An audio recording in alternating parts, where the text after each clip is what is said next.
Number এক, কোরআন এবং হাদিসের জ্ঞান অর্জন করা। এটা সকল পুরুষ এবং নারী সকলের জন্য ফরজ। কোরআন এবং হাদিসের জ্ঞান অর্জন করা আমাদের জন্য ফরজ। আমরা অনেকেই আছি যারা ইসলামের ফরজ বিধিবিধানগুলো জানি না। আমাদের যেগুলো অবশ্য কর্তব্য সেগুলো আমরা অনেকে জানি না, শুধু নামে মুসলমান। গতানুগতিক কিছু কাজ করি, হাতে গোনা কিছু ইসলামের নামে কাজ করি, বাস মনে করেছি আমি মুসলমান হয়েছি। আপনাকে ইমান সম্পর্কে জানতে হবে। আপনার ইমান কিভাবে আনতে হবে, কি কোন কোন বিষয়ের প্রতি বিশ্বাস থাকতে হবে, কি বিশ্বাস থাকতে হবে, আল্লাহ সম্পর্কে বিশ্বাস থাকতে হবে। ইমান সম্পর্কে অনেক ভুল ধারণা আমাদের আছে। আমরা আল্লাহ সম্পর্কে বিস্তারিত জানি না, আখিরাত সম্পর্কে জানি না, নবী রাসূল সম্পর্কে জানি না। এগুলো সম্পর্কে সঠিক জ্ঞান অর্জন করতে হবে। 5 ওয়াক্ত নামাজ এর বিধিবিধানগুলো, কখন কোনটা পড়তে হয়, ওয়াক্ত কখন থাকে কখন যায়, অনেক মহিলা আছেন জানেন না, অনেক নারীরা আছেন, অনেক পুরুষরা আছেন জানেন না। এগুলো জানতে হবে। ইসলামকে জানাটা অনেক গুরুত্বপূর্ণ। আর জানার জন্য কোরআনে কারীম বুঝে পড়বেন, হাদিস বুঝে পড়বেন, মাসলা মাসালের বই পুস্তক বুঝে পড়বেন ওলামাদের তত্ত্বাবধানে থেকে, এবং কোরআন এবং হাদিস শেখার যত ভালো আয়োজন উদ্যোগ আছে সেগুলোতে শামিল হবেন, জ্ঞান অর্জন করবেন। এটা ইসলামের গুরুত্বপূর্ণ একটা ব্যাপার।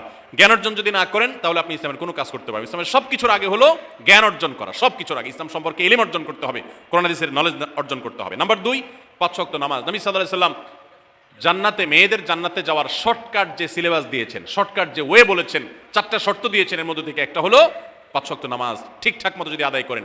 অনেক মহিলারা আছেন জোহরের নামাজ আসরের সময় গিয়ে আদায় করেন, আসরের কাছাকাছি আদায় করেন, কারণ গৃহস্থলী কাজে ব্যস্ত থাকেন, রান্নাবাড়ার কাজে ব্যস্ত থাকেন, গা গোসল নিয়ে ব্যস্ত থাকেন। করছি করে এই রান্নাবাড়া করা, সবাইকে খাবার দাবার দেওয়া, ছেলে মেয়েকে খাবার দাবার দেওয়া, ঘর ইত্যাদি মোছা ধোয়া, এগুলো করতে করতে, নিজের গোসল করতে করতে 3টা 3:30 বেজে যায়। অনেক সময় আসর ওয়াক্তের কাছাকাছি গিয়ে তারপর জোহর নামাজ আদায় করেন। খুবই গর্হিত একটা কাজ। আমার মা বোনরা সতর্ক থাকবেন এ ব্যাপারে, যে নামাজ সময় মতো আদায় করতে হবে।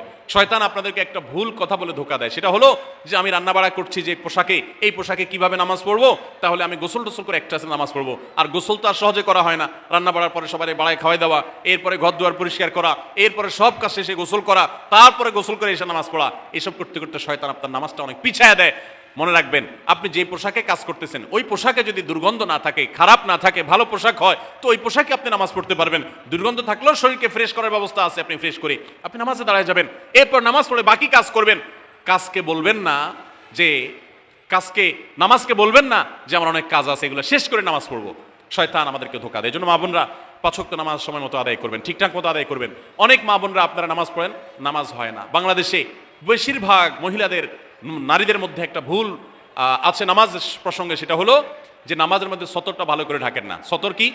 মেয়েদের নামাজের মধ্যে মুখমণ্ডল ছাড়া, 2 হাতের কবজি ছাড়া তাদের মাথা থেকে পা পর্যন্ত পুরো শরীর তারা ঢেকে রাখবে।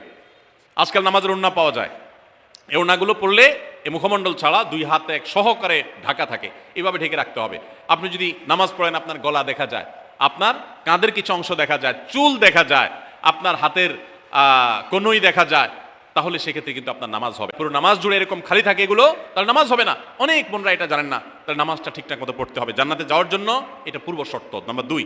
নাম্বার 3, রমজান মাসে রোজা রাখা। রোজা রাখার ক্ষেত্রে আলহামদুলিল্লাহ মা বোনরা রাখেন সাধারণত, কিন্তু রোজা রেখে গীবত, মিথ্যা, শেকায়েত, মানুষের পিছনে সমালোচনা করা, এগুলো করলে গীবত নষ্ট হয়ে যায়। মুখ খারাপ করা, গীবত, এগুলো করলে রমজান নষ্ট হয়ে যায়, রোজা নষ্ট হয়ে যায়। এগুলো করা যাবে না, এগুলোতে বেঁচে থাকতে হবে।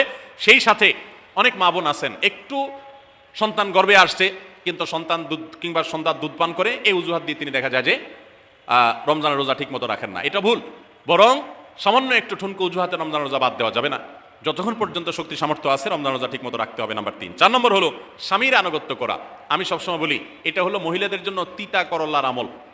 তিতা করল্লা দিয়ে জুস বানায় খাওয়ানো, এটা যেরকম কষ্টের কাজ মানুষের জন্য, ঠিক একইভাবে মহিলাদের জন্য স্বামীর কথা শোনাটা এরকম কষ্টের কাজ। অনেক মহিলা আছে নামাজ পড়তে রাজি আছি, রোজা রাখতে রাজি আছি, তাসবিহ তাহলিল করতে রাজি আছি, কোরআন পড়তে রাজি আছি, মগর পুরুষের স্বামীর কথা শুনবো না। কেন তার কথা শুনবো কেন? আমি কি কম বুঝি? এই মানসিকতা আজ পশ্চিমা অপসংস্কৃতির যে ছোঁয়া আমাদের সমাজে এসেছে, লেগেছে, এটার কারণে আমাদের মা বোনদের মধ্যে তৈরি হয়েছে। এটা কখনো আমাদেরকে সুখী করতে পারে না। একটা ছোট মুদি দোকানেও একজনকে দায়িত্বশীল মানতে হয়, একজন মালিক হয়, আরেকজন অধীনস্থ হয়, একজন ম্যানেজার হয়, আরেকজন তার কর্মী হয়। এতটুকু চেইন অফ কমান্ড যদি ঠিক না থাকে, তাহলে একটা ছোট দোকানও সুশৃঙ্খলভাবে চলতে পারে না, সেটাও বিশৃঙ্খল হয়ে যাবে। তাহলে একটা সংসার, একটা পরিবারে একজনকে মুরব্বী না মানলে কিভাবে সেটা চলতে পারে? অবশ্যই একজন নারী তার স্বামীকে অভিভাবক মানবেন, মুরব্বী মানবেন, তাকে মেনে চলবেন। শুধু ইসলামই বলে নেই, পশ্চিমা দুনিয়ার মানুষরাও স্বীকার করে। সাবেক মার্কিন প্রেসিডেন্ট বারাক ওবামার একটা আত্মজীবনীমূলক লেখা ধারাবাহিকভাবে বাংলাদেশে একটি জাতীয় গণমাধ্যমে প্রকাশ হয়েছে অনেক বছর আগে, আমি পড়েছি। সেখানে তিনি পরিষ্কার করে বলেছেন যে আমার দাদি নানিরা পারিবারিক জীবনে যতটা সুখী ছিল, এখন আমাদের স্ত্রী আমাদের মেয়েরা ততটা সুখী না। অথচ তাদের তাদের এত বেশি শাড়ি চুড়ি, এত বেশি সাজগোজ, এত বেশি সুখ সমৃদ্ধির উপকরণ ছিল না আজকের মেয়েদের যতটা আছে। পারিবারিক শান্তি তখন যতটা ছিল এখন তার ধারে কাছেও নেই। এর অন্যতম কারণ হলো এটি যে আমরা পশ্চিমা অপসংস্কৃতির ছোঁয়ায় পড়ে শয়তান আমাদেরকে অতিরিক্ত স্বাধীনতার নাম দিয়া আমাদেরকে বলগাহীন স্বাধীনতার পথে নিয়ে গেছে, যেটা আমাদের ধ্বংস ডেকে এনেছে। এজন্য একজন গার্ডিয়ান, একজন অভিভাবক পরিবারে থাকতে হবে, তাকে মানতে হবে। আপনি নারী হিসাবে আপনার স্বামীটাকে যদি মনে হয় একটু বোকা কিসিমের, সে বুঝে না, আপনি অবশ্যই ডেফিনেটলি আপনি তাকে বোঝাবেন, আপনি তাকে আপনার মতামত বলবেন, তারও কর্তব্য আপনার মতামত গ্রহণ করা। কিন্তু এর মানে এই না যে আপনি তাকে ডিনাই করবেন, পাত্তা দিবেন না, অবজ্ঞা করবেন, তার কাছে জিজ্ঞেস করা ছাড়া যেদিক সেদিক যাবেন, যা খুশি তা করবেন, এটা উচিত না। আপনার জান্নাতে যাওয়ার প্রয়োজনে ওই যে তিতা করল্লা বলেছি, সে যদি কোনো দিক থেকে তাকে মানতে আপনার কষ্ট হয়, আপনার থেকে সে পিছিয়ে আসে বুদ্ধিতে জ্ঞানে, তারপরে একটু কষ্ট করে ঢোক গিলেন, একটু কষ্ট করে সবর করেন, শুধুমাত্র জান্নাতের আশায় আল্লাহ তাআলা আপনাকে মর্যাদা দিবেন, দুনিয়াতে বড় করবেন, আখিরাতে বড় করবেন। অনেক সময় দেখা যায় পুরুষতান্ত্রিক সমাজে আমাদের দেশে দেখা যায় যে পুরুষদের নানা অনাচারে মেয়েরা অতিষ্ঠ হয়। একটু সবর করেন, সন্তান সন্ততি বড় হবে, তখন আর পুরুষের এই সমস্ত জুলুম থাকবে না, পুরুষ তখন দৌড়ের উপরে থাকবে। এই বাস্তবতা আমরা প্রত্যেকটা মানুষ উপলব্ধি করার কথা। অতএব মেয়েদের, মুসলিম নারীদের অত্যন্ত গুরুত্বপূর্ণ আরেকটি বিষয় হলো 4 নম্বর যেটি বললাম, স্বামীর আনুগত্য করা। যতটুকু সম্ভব তার সর্বোচ্চ আনুগত্য করার চেষ্টা করতে হবে, যতক্ষণ তিনি কোরআন হাদিসের কথা বলেন। স্বামী যদি কোনো অন্যায় কথা করতে বলেন, তাহলে তখন আর তার কোনো কথা শোনা যাবে না। নাম্বার 5, একজন মুসলিম নারীর জন্য তার ইজ্জতের হেফাজত অত্যন্ত গুরুত্বপূর্ণ ব্যাপার। এমন একটা সমাজে আমরা বসবাস করতেছি, পাঠ্য বইয়ে শিক্ষার নামে আমাদের সন্তানদের চরিত্র নষ্ট করে দেওয়া হচ্ছে।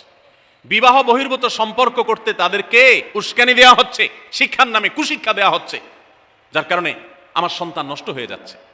এই জন্য আমি বলি, এমন যুবক, এমন যুবতী আজকাল সোনার হরিণ হয়ে গেছে।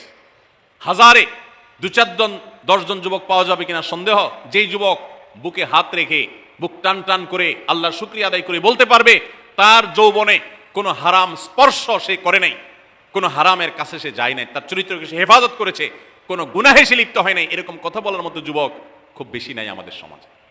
ধ্বংস করে ফেলা হয়েছে বিনোদনের নামে, শিক্ষার নামে, নানা নামে। এগুলো আমাদের দেশের সংস্কৃতি ছিল না। এদেশের মুসলমান তো বটে, এদেশের হিন্দুরাও পারিবারিক এই বন্ধনের মধ্যে থেকে তারা তাদের চরিত্রকে হেফাজত করে। বৈবাহিক সম্পর্ক ছাড়া কোনো প্রকার সম্পর্কের মাধ্যমে তাদের যৌন আকাঙ্ক্ষাকে মেটায় না। এটা এদেশের মাটির, এদেশের কালচার, এদেশের মানুষের কালচার, এদেশের সকল ধরনের মানুষের কালচার, কিন্তু এদেশের সেই সংস্কৃতিকে ধ্বংস করে দেওয়া হচ্ছে ছোট ছোট বাচ্চাদের বইয়ে এই বিবাহ বহির্ভূত সম্পর্কের কথা বলে। এই জন্য সচ্চরিত্র এখন সোনার হরিণ হয়ে গেছে। নবী সাল্লাল্লাহু আলাইহি ওয়াসাল্লাম বলেছেন, মাইয়াদমান লি মা বাইনা লিহিয়াইহি ওয়া মা বাইনা রিজলাইহি আদমান লাহুল জান্নাহ। যে ব্যক্তি তার 2 চোয়ালের মাঝখানের অঙ্গ অর্থাৎ মুখ, আর যে ব্যক্তি তার 2 রানের মধ্যবর্তী অঙ্গ, তার লজ্জাস্থানকে হেফাজত করবে, অন্যায় খাতে ব্যবহার করবে না, এটার সংরক্ষণের দায়িত্ব এবং গ্যারান্টি যে ব্যক্তি নিজের ব্যাপারে নিজে নিবে, নবী সাল্লাল্লাহু আলাইহি ওয়াসাল্লাম বলেছেন, আমি তার জন্য জান্নাতের দায়িত্ব নিয়ে নিলাম। যে এটা 2টার দায়িত্ব নিতে পারবে, আমি তার জান্নাতের দায়িত্ব নিলাম। এবং নবী সাল্লাল্লাহু আলাইহি ওয়াসাল্লাম আরো বলেছেন, আকসারু মা ইউদখিলুন নাস আন-নার, মানুষকে সবচেয়ে বেশি জাহান্নামে নিয়ে যায় কোন জিনিসে? আল ফামু আল ফরজ, এই 2টি অঙ্গ, মুখ এবং লজ্জাস্থান। এই জন্য মা বোনরা, অনেকে আপনাদেরকে অনেক প্ররোচনা দিবে, অনেক গুনাহের পথে আহ্বান করবে। আপনাদের মেয়েরা স্কুল কলেজে পড়তে গেলে সেখানে অনেক অন্যায় আবেদন শুনবে, হারামের আহ্বান শুনবে। তাদেরকে সুশিক্ষা দিবেন যে আল্লাহ তাআলা তোমাকে যে চরিত্র দিয়েছে, যৌবন দিয়েছে, এটাকে যেখানে সেখানে ব্যবহার করলে হবে না। কিয়ামতের ময়দানে যুবকদেরকে আলাদা করে জিজ্ঞাসা করা হবে, তোমার যৌবনকালে কি করছো সেটা বলো, বুড়া বয়সে এসে কি করছো এটা ইম্পর্টেন্ট না, যৌবনকালে কি করে আসছো সেটার হিসাব দাও। যৌবনকে হেফাজত করার গুরুত্ব এত বেশি, আল্লাহ আলাদা করে জিজ্ঞাসা করবেন। এই জন্য মা বোনদের কর্তব্য তাদের মেয়েদেরকে, ছেলেদেরকে অসৎ চরিত্রতা থেকে হেফাজত করবেন, সংরক্ষণ করবেন, তাদেরকে বুঝাবেন, তাদেরকে সেভাবে বড় করবেন যে বিয়ে শাদীর মাধ্যমে, সাংসারিক জীবনের মাধ্যমে তোমরা তোমাদের এই জীবনকে তোমরা উপভোগ করবে। আল্লাহ তাআলা তোমাদের জন্য যে নিয়ামত রেখেছেন সেই নিয়ামত তোমরা পাবে, কিন্তু অবৈধ উপায়ে কখনো তোমরা সেদিকে পা বাড়াবে না। যারা বাড়ায় তাদের দুনিয়াতেই ধ্বংস হয়, আখিরাত তো আছেই। এই অবৈধ সম্পর্ক করে সুখে থাকে খুব কম মানুষ। যারা যত বেশি এই জগতে যায় তারা তত বেশি অসুখী থাকে দাম্পত্য জীবনে। অতএব একজন নারী, তার 5 নম্বর গুরুত্বপূর্ণ বিষয় হলো তার ইজ্জতের হেফাজত, লজ্জাস্থানের হেফাজত এবং তার চরিত্রের হেফাজত। আল্লাহ তাআলা আমাদের মা বোনদেরকে সেই তৌফিক দান করুন। অনেক সময় দেখা যায় যে সবই ঠিক আছে, আপনি সোশ্যাল মিডিয়াতে পুরুষের ছবি দেখে, ভিডিও দেখে আপনি হারাম আনন্দ পাচ্ছেন। আপনি ইমোতে, হোয়াটসঅ্যাপে, মেসেঞ্জারে বিভিন্ন পুরুষের সাথে অপ্রয়োজনীয় চ্যাটিং করছেন, কথা বলছেন, এবং সেখানে এই বেহুদা কথা থেকে অনেক অনাচার হয়ে যায়, অনেক সংসার ভেঙে যায়, অনেক পরকীয়া হয়, অনেক সংসার ধ্বংস হয়। এই জন্য আল্লাহ বলেছেন আল্লাহ তাকরাবুজ জেনা, জেনার কাছেও যেও না, চ্যাটিংই করতে যেও না, কারণ করতে গেলে তুমি ডুবে যাবা, পরে ফিরে আসতে পারবা না। ভয়ঙ্কর এক গুহা এবং ভয়ঙ্কর এক জগৎ। তো এই পথ থেকে আমাদেরকে বেঁচে থাকতে হবে। আল্লাহ আমাদের তৌফিক দান করুন। নাম্বার 6, মা বোনদের জন্য গুরুত্বপূর্ণ বিষয় হলো সন্তানদের লালন পালন করা। আপনি বাজার থেকে 2-4 কেজি আম কিনে খাইছেন, এটাতে আপনি যতটা সুখী হতে পারবেন, আপনি যদি একটা আমের গাছ লাগাই দিতে পারেন, তাহলে তার চাইতে অনেক বেশি সুখী হতে পারবেন, আপনি বেশি লাভবান হবেন, আপনি মনকে মন আম খেতে পারবেন, আপনার বংশধররা খেতে পারবে। নিজে আমল তো করবেনই মায়েরা বোনেরা, পাশাপাশি সন্তানদেরকে যদি আল্লাহ ভীরু বানান, মুত্তাকি বানান, পরহেজগার বানান, কোরআন হাদিস শিখান, তাদেরকে যদি পর্দা শিখান, তাদেরকে যদি চরিত্র হেফাজত শিখান, তাদেরকে যদি ভালো মানুষ বানানো শিখান, তাহলে আপনি আম গাছ লাগানোর মতো ফলের গাছ লাগাই গেলেন, সওয়াবের গাছ লাগাই গেলেন, দুনিয়া থেকে চলে যাবেন। নেক সন্তানের আমল যেগুলো আপনি শিখাই দিয়ে গেছেন, এগুলোর সব আপনি পেতে থাকবেন। ছেলেটাকে সূরা ফাতিহা নিজে শিখাবেন, মেয়েটাকে সূরা ফাতিহা নিজে শিখাবেন, নিজে ভালো করে শিখবেন, তাহলে কিয়ামত পর্যন্ত, মরণ পর্যন্ত এই ছেলে যতবার সূরা ফাতিহা পড়বে প্রত্যেক নামাজে আপনি কিন্তু সওয়াব পেয়ে থাকবেন, কারণ আপনি শিখাই দিয়ে গেছেন, আপনি শুরুটা করে দিয়ে গেছেন। এই জন্য মা বোনদের জন্য সন্তানদের লালন পালন করা, সন্তান দুধে ভাতে আছে কিনা, ভালো জামা কাপড় পরছে কিনা, এর চাইতে ইম্পর্টেন্ট হলো সন্তান আমার নামাজ পড়ছে কিনা, সন্তান আমার আল্লাহকে চিনে কিনা, সন্তান আমার কোরআন হাদিসের শিক্ষা পেয়েছে কিনা। সন্তান একদিন স্কুলে যায় না, তার জন্য আমার মাথা খারাপ হলে, সন্তান একদিন নামাজ পড়ে না এক ওয়াক্ত, তার জন্য আরো বেশি মাথা খারাপ হতে হবে। তাহলে আপনি দায়িত্বশীল মা হতে পারবেন, দায়িত্বশীল বাবা হতে পারবেন। মনে রাখবেন নবী সাল্লাল্লাহু আলাইহি ওয়াসাল্লাম বলেছেন, প্রত্যেকটা শিশু জন্মগ্রহণ করে ভালো মানুষ হয়ে, কেউ জন্মগতভাবে খারাপ হয় না, ডাকাত হয়ে জন্মায় না, তবে তার মা বাপ তাকে নষ্ট করে। কারণ মা বাপ তাকে ঠিক মতো লালন পালন না করে, ভালো পরিবেশ দেয় না, খারাপ ছেলেফেলের সাথে মিশে, তখন সে নষ্ট হয়। এই জন্য আপনার দায়িত্ব সন্তান কার সাথে মিশছে, কোথায় যাচ্ছে, কি করতেছে, মোবাইলে কি দেখছে, সন্তানকে সময় দেন, মোবাইল টিপাটিপি বন্ধ করেন, তাদেরকে নিয়ে বসেন, তাদেরকে কথা শোনান, কোরআন হাদিস পাঠ করে শোনান, তাদেরকে ভালো পরিবেশ দেন, ভালো ফ্যামিলির, দিনদার ফ্যামিলির বাচ্চাদের সাথে তাদেরকে মিশান। ইনশাআল্লাহ আপনি আল্লাহর কাছে এর জন্য উত্তম বিনিময় পাবেন, সওয়াব পাবেন। নাম্বার 7, মা বোনরা বিশেষ করে আপনাদের জন্য গুরুত্বপূর্ণ হলো কৃতজ্ঞতা আদায় করবেন। পুরুষদের জন্য গুরুত্বপূর্ণ, কিন্তু মা বোনদের জন্য বিশেষ গুরুত্বপূর্ণ এই জন্য যে নবী সাল্লাল্লাহু আলাইহি ওয়াসাল্লাম বলেছেন, তিনি জাহান্নামে নারীদেরকে যে দেখেছেন, তাকে যে দেখানো হয়েছে মেরাজে, যে প্রচুর সংখ্যক নারীরা জাহান্নামে, এর অন্যতম একটা কারণ ছিল নেয়ামতের নাশকরি করা। পুরুষদের মধ্যেও নাশকরির কারণে বহু পুরুষ জাহান্নামে যাবে। মা বোনরা স্বামী এবং নিজের জগতে যতটুকু আল্লাহ তাআলা দিয়েছেন, এতটুকুর উপর শুকর আদায় করবেন। আপনার স্বামী মানুষটা হয়তো মুখটা খারাপ, কিন্তু তার শরীরটা ভালো আছে, সে আপনাকে উপার্জন করে এনে খাওয়ায়। অনেক মহিলা আছে, তার স্বামী হয়তো অ্যাক্সিডেন্ট করে পঙ্গু হয়ে গেছে, সে হয়তো বিছানা শুয়ে বাকি জীবন কাটিয়েছে, তার কষ্টের কোনো শেষ নাই। আপনার স্বামী হয়তো বা তার কোনো দিক থেকে দুর্বলতা আছে, আবার বহু দিক থেকে তার ভালো গুণ আছে। একই কথা পুরুষদের জন্য ইসলাম নির্দেশ করেছে যে তার স্ত্রীর একটা গুণ খারাপ দেখে যদি তার কষ্ট লাগে, তো সে চিন্তা করলে 10টা গুণ ভালো দেখবে, সেটা দেখে শুকর আদায় করা উচিত। এই শুকরিয়া আদায় করা ছাড়া পুরুষ হোক নারী হোক, কেউ আল্লাহর প্রিয় বান্দা হতে পারবে না। এজন্য আল্লাহর কাছে শুকরিয়া আদায় করবেন।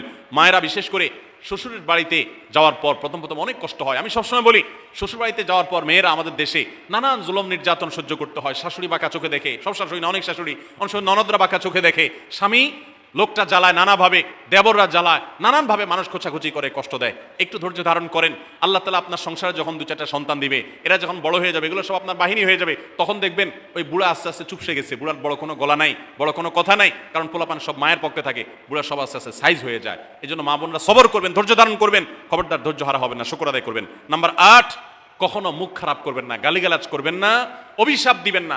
অনেক সময় পোলাপান একটু উল্টাপাল্টা করলে তাদেরকে অনেক মা অভিশাপ দিয়ে দেন, গজব ঠাডা দিয়ে দেন, বদদোয়া করেন, মুখ দিয়ে খারাপ কথা বলে ফেলেন। এগুলো খুব খারাপ জিনিস। নবী সাল্লাল্লাহু আলাইহি ওয়াসাল্লাম বলেছেন, যদি কাউকে গজব ঠাডা দেওয়া হয়, তো এটার উপযুক্ত না হলে যে দেয় তার উপরে এসে পড়ে, এরকম ভয়াবহ একটা বিষয়। এই জন্য কোন অবস্থাতে এগুলো যেন না হয়। এবং মেয়েদের জাহান্নামে যাওয়ার বেশি জাহান্নামে যাওয়ার অন্যতম একটা কারণ এটাও যে তাদের মধ্যে, অনেকের মধ্যে, আমি সবার কথা বলছি না, যে এই ধরনের গালিগালাজ করা, অভিশাপ দেওয়ার বদস্বভাব আছে।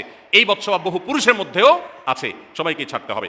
নাম্বার 9, আত্মীয়তার বন্ধন রক্ষা করার পরে দায়িত্বশীল হতে হবে। স্বামীকে স্বামীর ভাই বোনের সাথে সম্পর্ক ভালো রাখতে কখনো বাধা দিবেন না। অনেক মহিলা আছে বোকার মতো কাজ করে।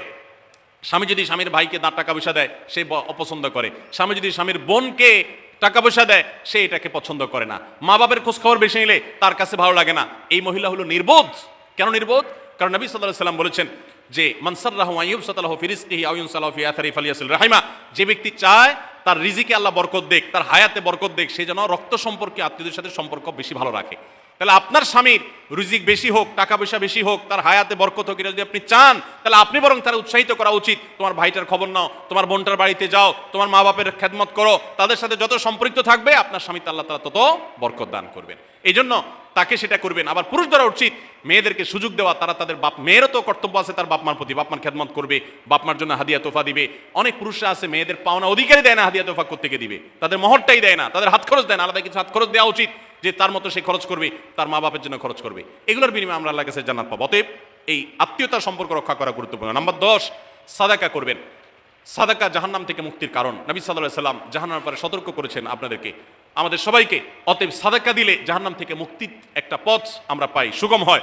এবং নবী সাল্লাল্লাহু আলাইহি সাল্লামের সময় মহিলা সাহাবীরা তাদের গহনা খুলে আল্লাহর রাস্তায় দান করতেন। এজন্য মসজিদ, মাদ্রাসা, বিভিন্ন গুরুত্বপূর্ণ যে দানের খাতগুলো আছে সেগুলোতে বেশি বেশি দান করবেন, বেশি বেশি আল্লাহ রাস্তায় ব্যয় করবেন, যতটুকু তৌফিক আছে ততটুকু। এখন মহিলারা দান করবে কোত্থেকে? পুরুষরা মহরের টাকাই পরিশোধ করে না, বেচারা দান করবে কোত্থেকে? এই জন্য পুরুষরা দায়ী হবে। এবং মহিলারাও তাদের মহরের টাকা যেন অনাদায় না থাকে, তারা যেভাবে চেষ্টা করলে হয় সেভাবে চেষ্টা করবেন। এবং তাদের হাত খরচ আলাদা দেওয়া উচিত, এবং তারা পর্দার মধ্যে থেকে তাদের মতো উপার্জনও করতে পারেন, সেটাও শরীয়ত তাদের জন্য সুযোগ রেখেছে। যেভাবে হোক তারাও সাদাকার চেষ্টা করবেন। 11 নম্বর সর্বশেষ হলো সময়ের অপচয় করবেন না। এখন এমন একটা সময় চলছে বেশিরভাগ মানুষ জাহান্নামে যাবে, যেই কারণে আজকের যুগে সবচেয়ে বেশি আমরা বিপদগামিতার মুখে যাচ্ছি, যে কারণে সেটার অন্যতম হলো এই স্মার্টফোনের অপব্যবহার। আমরা অনেকে আছি টেলিভিশনের বিভিন্ন সিরিয়ালে আসক্ত, অনেকে আছি বিভিন্ন নাটক সিনেমায় আসক্ত, অনেকে আছি ফেসবুক এবং ইউটিউব এগুলোতে আসক্ত। বিশেষ করে মা বোনদেরকে বলছি, অনেকেই আছেন এখনো রিমোট ছাড়া তার পেটের ভাত হজম হয় না, সারাদিন রিমোট হাতে বসে থাকেন, একটা পর একটা সিরিয়াল এবং চ্যানেল পাল্টাতে থাকে। মনে রাখবেন, সফল ইমানদার হতে হলে এই অনর্থক কাজ না ছাড়লে আপনি সফল ইমানদার হতে পারবেন না। অনেকে নামাজে পড়ে আবার সিরিয়ালও দেখে, অনেকে আছেন ফেসবুকে ঘন্টাকে ঘন্টা, ইউটিউবে ঘন্টা ঘন্টা সময় নষ্ট করেন। এর জন্য আল্লাহর কাছে জবাবদিহি করতে হবে। কিয়ামতের ময়দানে আল্লাহ তাআলা কয়েকটা প্রশ্ন উত্তর দেওয়া ছাড়া একজন মানুষকেও নড়তে দিবেন না। এর ভিতরে একটা হলো যে তোমার সারা জীবনে কি অর্জন করেছো। সময়ের অপচয় করা যাবে না। সময় হলো জীবনের সবচেয়ে মূল্যবান সম্পদ। অতএব আল্লাহ তাআলা আমাদের সবাইকে জীবনের এই অমূল্য সম্পদ সময়কে সংরক্ষণ করার তৌফিক দান করুন। মা বোনরা, আপনাদেরকে আমি আল্লাহর ওয়াস্তে উপদেশ করতেছি, যারা বদভ্যাস আছে ফেসবুক ইউটিউবে ঘন্টা ঘন্টা পড়ে থাকার, প্রয়োজনে এগুলো সব ডিলিট করে দেন মোবাইল থেকে। প্রয়োজনে আপনি এই মোবাইল বিক্রি করে বাটন ফোনে চলে যান। নিজের বদভ্যাসকে নিয়ন্ত্রণ করতে না পারলে প্রথমে চেষ্টা করেন, এরপর না পারলে প্রয়োজনে বাদ দিয়ে দেন। আল্লাহর জন্য যদি ত্যাগটা করেন, কেমন বলতে পারেন, আল্লাহ গুনাহ থেকে বাঁচার জন্য, তোমাকে খুশি করার জন্য আমি স্মার্টফোন পর্যন্ত রাখি নাই, বাটন ফোনে চলে গেছি। আল্লাহ তাআলা খুশি হবেন ইনশাআল্লাহ বিইذনিল্লাহ। বহু মায়েরা তাদের সন্তান নষ্ট হয়ে যাচ্ছে এই মোবাইলের আসক্তি, সিরিয়ালের আসক্তির কারণে। তাদের স্বামীর সাথে সম্পর্ক নষ্ট হয়ে যাচ্ছে এই সমস্ত আসক্তির কারণে। অনেক গুনাহের পথে তারা চলে যাচ্ছেন এই সমস্ত আসক্তির কারণে। এই জন্য এগুলোকে নিয়ন্ত্রণ না করলে আপনি কখনো নেককার হতে পারবেন না। আপনার সন্তানকে মোবাইল দেখে খাওয়াবেন না। আমি আমার সন্তানকে মোবাইল দেখে খাওয়াই না। আমরা সব জায়গায় বলি মোবাইল দেখা, কার্টুন দেখায়, মোবাইল দেখায় বাচ্চাকে খাওয়াবেন না। বাচ্চা কাচ্চা এখন ক্রেজি হয়, আধ পাগল কিসিমের হয়, জিদি হয়, বদমেজাজি হয়, ভাঙচুর করে। কেন হয়? কারণ সারাদিন আপনি ওর মোবাইলে কি দেখান? কার্টুন দেখান। কার্টুন মানে কি? মার মার, কাট কাট, হ্যাঁ, সবকিছু ধ্বংস করে ফেলা, গুলি করা, বোমা মারা, হ্যাঁ, সাপ হয়ে সব খেয়ে ফেলা, এটাই তো। এগুলো বাচ্চাদেরকে ক্রেজি করে, বাচ্চাদেরকে মানসিকভাবে অসুস্থ করে, ধ্বংস করে দেয়। তাদেরকে ফিজিক্যাল খেলাধুলা, শারীরিকভাবে করতে পারে এরকম খেলাধুলার ব্যবস্থা করেন, দৌড়াদৌড়ি করার ব্যবস্থা করেন। বাচ্চারা সুস্থ থাকবে, ভালো থাকবে। মোবাইল থেকে তাদেরকে বাঁচান, টেলিভিশন থেকে তাদেরকে বাঁচান, এবং কার্টুন থেকে, ভিডিও গেমস থেকে তাদেরকে বাঁচান। না বাঁচাতে পারলে আপনার দুনিয়া আখিরাত সব ধ্বংস হয়ে যাবে। অতএব আজকের এই মাহফিল থেকে আসুন প্রতিজ্ঞা করি যে আমরা সময় নষ্ট করব না, সময়ের অপচয় করব না, প্রয়োজন ছাড়া মোবাইল হাতে ঘাটাঘাটি করব না, ঘন্টায় ঘন্টা মোবাইলকে সময় দিব না। অনেক মেয়েরা আছেন, অনেক পুরুষরা আছেন, এই একটি অপকর্মের কারণে তার শিক্ষা জীবন ধ্বংস হয়ে যায়, চাকরি নষ্ট হয়ে যায়, ব্যবসা লাটে উঠে, মা বাবার সাথে সম্পর্ক নষ্ট হয়, স্বামী স্ত্রীর সম্পর্ক নষ্ট হয়, সাংসারিক জীবন ধ্বংস হয়ে যায়, সবকিছু ধ্বংস হয়ে যায় শুধু এই মোবাইল ফোনের অনিয়ন্ত্রিত ব্যবহার করার কারণে। যারা মোবাইলকে নিয়ন্ত্রণ করতে পারেন না, ডাইরেক্ট হয়ে গেছেন, সারাক্ষণ হাতে হাতে মন চায়, তারা একটা শক্ত সিদ্ধান্ত নেন, প্রয়োজন আমি স্মার্টফোন বিক্রি করে দিব। 6 মাস 8 মাস আপনি কিছুদিনের জন্য, 1 বছরের জন্য বাটন ফোনে চলে যান, এরপর আবার ব্যাক করলে আশা করা যায় আল্লাহ আপনাকে হেফাজত করবেন। এবং ইসলামের নাম দিয়ে, অনেকে বলে আমি ইউটিউবে ওয়াজ শুনি, ফেসবুকে ওয়াজ শুনি, ওয়াজের নাম দিয়া আপনি যে কি করেন কি না করেন সেটা আপনার আরশের মালিক সবই জানেন। অতএব যে ওয়াজ শুনতে গিয়ে আপনার আকাম কুকাম করা লাগে, খারাপ জিনিস দেখা লাগে, ওই ওয়াজ শোনার কথা আপনাকে ইসলাম বলে নাই। আল্লাহ তাআলা আমাদের সবাইকে এই সবগুলো বিষয় আমল করার তৌফিক দান করুন। আমরা আবারও বলছি, আজকে আমাদের মা বোনদেরকে লক্ষ্য করে বিশেষ করে যে 11টি করণীয় আপনাদের জীবনকে সোনালী জীবনে পরিণত করতে পারে, আপনাদের জীবনটাকে সমৃদ্ধ করতে পারে, সুখী করতে পারে, এবং আল্লাহর কাছে আপনাদেরকে জান্নাতের উপযুক্ত করবে। কিয়ামতের ময়দানে সুন্দর হাসি, সুখের হাসি, তৃপ্তির হাসি আপনাদেরকে হাসাবে ইনশাআল্লাহ। সেই 11টি নাসিহা, সেই 11টি বিষয়ের প্রথমটি হলো কোরআন এবং হাদিসের জ্ঞান অর্জন করবেন। অনেক ভালো ভালো বই আছে কোরআন হাদিস ভিত্তিক, সেগুলো পড়বেন। দিন শিক্ষার যত আয়োজন আছে সেগুলোর সাথে সম্পৃক্ত হবেন। অনলাইনে অনেক কোর্স করা যায়, সেগুলোতে আপনি সম্পৃক্ত হতে পারেন। যেভাবে হোক আপনাকে কোরআন হাদিসের কথা জানতে হবে। আল্লাহ কি বলেছেন, রাসূল সাল্লাল্লাহু আলাইহি ওয়াসাল্লাম কি বলেছেন, মাসালা মাসাইল কখন কি করা উচিত, কোরআন হাদিসে কি বলা আছে, এগুলো জানতে হবে আপনাকে। যতটুকু সম্ভব জানার চেষ্টা করবেন। নাম্বার 2, 5 ওয়াক্ত নামাজ সঠিকভাবে আদায় করবেন, সময় মতো আদায় করবেন। জোহরের ওয়াক্ত বাসার কাজ কাম শেষ করে গোসল করে একেবারে 3টার দিকে একসাথে পড়বো, এটা করা যাবে না, বরং সময় মতো আদায় করতে হবে। এবং মেয়েদের যে সতর, এই সতর ঢাকার পরে সতর্ক থাকতে হবে।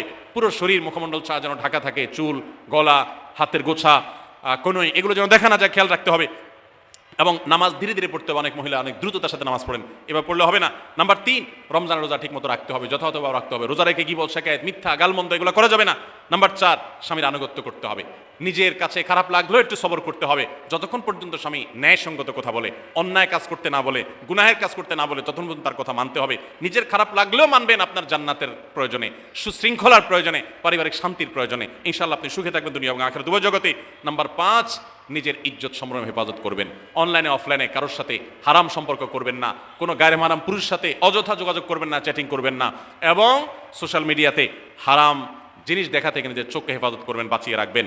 নাম্বার 6, নিজের সন্তানদেরকে দিন শিখাবেন, তাদেরকে কোরআন হাদিস শিখাবেন, উত্তমভাবে লালন পালন করবেন, তাদেরকে নামাজ শিখাবেন, মেয়েদেরকে পর্দা শিখাবেন, তারা যেন চরিত্র হেফাজত করে সেই শিক্ষা তাদেরকে দিবেন। উপযুক্ত হওয়ার পর ছেলে মেয়েকে বিয়ে দিবেন, কোনোভাবে যেন হারাম সম্পর্কে না জড়ায় সেজন্য সাবধান থাকবেন। ভালো ফ্যামিলির সাথে তাদেরকে উঠা বসা করাবেন, ভালো শিক্ষা প্রতিষ্ঠানে দিবেন যেখান দিলে তার ঈমান আমল হেফাজত থাকবে। নাম্বার 7, আল্লাহর শুকরিয়া আদায় করবেন, বান্দারও শুকরিয়া আদায় করবেন। আল্লাহ যা দিয়েছেন, যতটুকু আছে স্বামীর সংসারে, আলহামদুলিল্লাহ বলতে শিখবেন, আল্লাহ তাআলা বাড়াই দিবেন ইনশাআল্লাহ। নাফরমানি, নাশুকরি করবেন না, তাহলে আপনি নিজেই ক্ষতিগ্রস্ত হবেন, কষ্টের মধ্যে থাকবেন। আর শুকরিয়া আদায় করলে আপনার নিজেরই মানসিক প্রশান্তি হবে, আল্লাহর নিয়ামত বাড়িয়ে দিবেন। নাম্বার 8, কোনো প্রকার অভিশাপ গালমন্দ করবেন না, সেটা ছেলে মেয়েকে হোক, সংসারকে হোক, স্বামীকে হোক, কোনো কিছু না, ধৈর্য ধারণ করতে হবে। পুরুষদের জন্য এই কথাগুলো প্রযোজ্য। আর নাম্বার 9, আত্মীয়তার সম্পর্ক রক্ষা করতে হবে, ছিন্ন করা যাবে না। নিজের স্বামীকে তার বাপ, তার বোন, তার মা, তার ভাই, তাদের সাথে সুসম্পর্ক বজায় রাখতে সাহায্য করবেন, বাধা দিবেন না, পারলে আরো সাহায্য করবেন, এতে আপনারই লাভ হবে। আবার স্বামীদেরও উচিত স্ত্রীকে তার পরিবারের সাথে সম্পর্ক বজায় রাখার জন্য সাহায্য করা। মেয়েদের উচিত তাদের মা, তাদের বোন, ভাই, তাদের সাথে আজকাল মোবাইলে যোগাযোগ করা যায়, খোঁজখবর নেবেন, কথাবার্তা বলবেন। স্বামীর সংসারে আসছেন দেখে বাপের সংসার ভুলে যাবেন, সেটাও যেন না হয়, খেয়াল রাখতে হবে। নাম্বার 10, যতটুকু সম্ভব দান সাদাকা করবেন। দান সাদাকা জাহান্নাম থেকে মুক্তির কারণ হয়, সেটার জন্য সাধ্য অনুযায়ী করবেন। পুরুষরা তাদের জন্য এই ক্ষেত্রে হেল্প করবেন, যাতে তাদের মোহর ইত্যাদি দেওয়া, মাসে হাত খরচ কিছু দেওয়া, যাতে তারা সাদাকা করতে পারে সেই সুযোগ। আজকাল দেখা যায় অনেক মেয়েরা টাকা পয়সা পেলে মার্কেটে চলে যাবেন, কি কিনবে এটা নিয়ে অস্থির হয়ে যান। মার্কেটে আপনি যা দরকার হলে যাবেন, কেনা দরকার হলে কিনবেন, কিন্তু দানের জন্য একটা খাত রাখবেন, পারিবারিক সাদাকা বাক্স, একটা বাক্স রাখবেন, যে খুচরা টাকা পয়সা বা বিভিন্ন টাকা পয়সা ছেলে মেয়েরা রাখবে, আপনি রাখবেন, উৎসাহিত করবেন। এটা দিয়ে একটা গরিব ফ্যামিলি মুখে হাসি ফোটাবেন, একটা ভালো কাজ করবেন, পারিবারিকভাবে এরকম দানের ব্যবস্থা করবেন। বোনেরা, সর্বশেষ হলো সময় নষ্ট করবেন না সোশ্যাল মিডিয়াতে। আল্লাহর ওয়াস্তে এটা থেকে নিজেকে বাঁচাবার জন্য সংগ্রাম করেন। যারা এখনো এই রোগ থেকে বাঁচতে পারেন নাই, আল্লাহর কসম করে বলছি, দুনিয়ার জীবনটাই ধ্বংস হবে, অসুখী থাকবেন, অশান্তিতে থাকবেন, আখিরাতের ধ্বংস তো আছেই। অতএব ফেসবুক, ইউটিউব, এটা যদি আপনাকে দেখতে হয়, খারাপ কিছু যেন না আসে সেভাবে ফিল্টার করে নেবেন, এবং নিয়ন্ত্রিত নির্দিষ্ট সময়ের বেশি দেখবেন না। 10 মিনিট 10 মিনিট, সকাল দুপুর রাত, এর বেশি বিকাল, আমি এর বেশি দেখবো না। ঘন্টায় ঘন্টা টিপবেন না। অনেক মহিলা আছে স্বামীকে সময় দেওয়ার সুযোগ নাই, সন্তানের দিকে তাকাবার সুযোগ নাই, উনি টেলিভিশন এবং মোবাইলে আসক্ত, এবং এটা আমাদের সমাজকে ধ্বংস করে দিচ্ছে। নিজের ক্ষতি নিজে করছে, নিজের পায়ে কুঠারাঘাত করছেন। আল্লাহ তাআলা আমাদের সবাইকে এই সব বিষয়গুলোকে মেনে চলে, এই 11টা পয়েন্টকে মেনে চলে আমাদের মা বোনদের জীবনকে সমৃদ্ধ করার তৌফিক দান করুন। আমাদের সবাইকে আল্লাহ তাআলা আমল করার তৌফিক দান করুন। জাযাক